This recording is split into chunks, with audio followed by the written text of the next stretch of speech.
reka mpere ku bibazo by'akarere turimo. Muzi ibibazo tumaranye iminsi imyaka bijyanye n'abaturanyi bo muri Kongo, ndetse rimwe na rimwe hakajyamo ibijyanye n'abaturanyi b'amajyepfo mu Burundi, kubera ko bahisemo kuba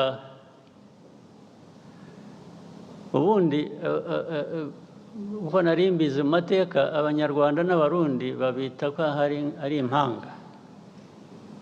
Ubundi ni impanga. We are supposed to be twins literally.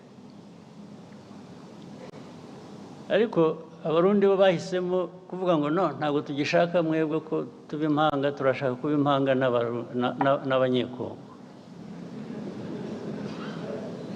Okay, nta kibazo ufitanye nabyo.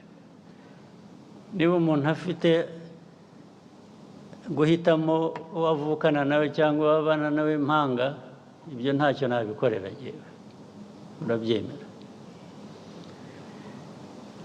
Ariko uko kuba impanga cyane cyane kurimo politike mbi, politike yo kwiyanga no kwanga abandi, ibyo bakabihuriraho. Ibi ndabivuga ntabwo ari ibanga, kuko ubwabo barabyivugira abayobozi b'ibyo bihugu. Nta kintu gishya nahimbye, ntacyo ndi buvuge gishaka abantu gukurikirana ngo ariko ibyo yavuze nibyo, cyangwa niba ushaka kumenya ko ari byo, jya utega amatwi wumve ibyo bakubwira bo ubwabo. Ntabwo rero twajya gushakisha ahandi.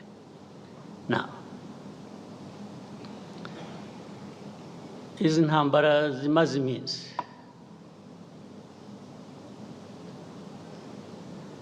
icyambere nagira ngo rwose mbisubiremo mbivugire aha, mwumva uzi ko wumva ko nshobora no kuba mbeshya ampakanye, rwose ndishimana ntagira umva.